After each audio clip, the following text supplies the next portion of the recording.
তারা যা কবরের টাকা মেরে খেয়েছে সেই কথা যদি আমরা জনগণের কাছে বলি তাহলে কি তাদের রাজনীতি থাকবে?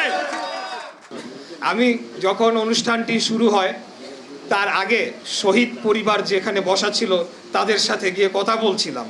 তো সেখানে গিয়ে আমি শহীদ পরিবারদের মায়েদের কাছ থেকে, বাবাদের কাছ থেকে যারা সন্তান হারিয়েছে যে ধরনের অভিযোগ পেয়েছি, এগুলা যদি এখন আমি বলি তাদের রাজনীতির রও আর থাকবে না। কয়েকদিন আগে আমি মাতুয়াইলে গিয়েছিলাম, সেখানে 17 জন জুলাই শহীদদের কবর রয়েছে।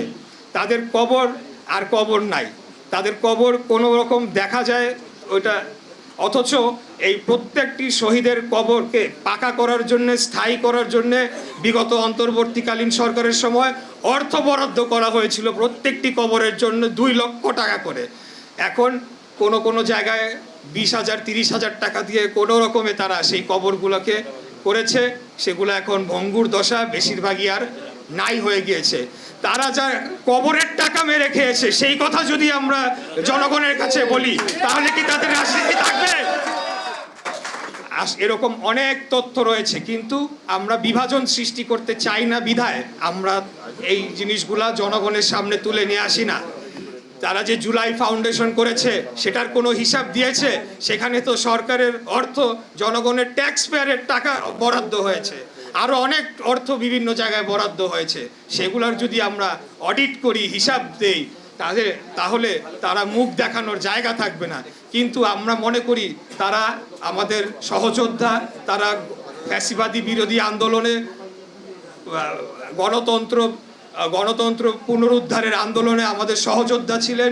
তাদের অনেক ত্যাগ রয়েছে, তাদেরও রাজনীতি করা উচিত, করার অধিকার রয়েছে।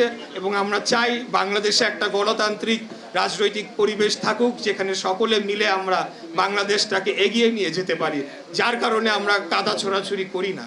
কিন্তু অত্যন্ত দুঃখজনক যে ক্ষমতার লোভে লালায়িত হয়ে তারা যে অন্তর্বর্তীকালীন সরকারের সময় যে ক্ষমতা ভোগ করেছে, আজকে সেই ক্ষমতা হারিয়ে তারা পাগল হয়ে প্রায় হয়ে গিয়েছে। এবং সেই ক্ষমতায় যারা রাষ্ট্র পরিচালনার দায়িত্বে আমরা যারা রয়েছি, কোনোভাবে আমাদেরকে হেয় প্রতিপন্ন করা যায় কিনা সেইটার জন্য তারা প্রয়োজন হলে বাংলাদেশের সম্মানকেও তারা হানি করতে রাজি, কিন্তু এই কাজটি তারা করে চলেছে।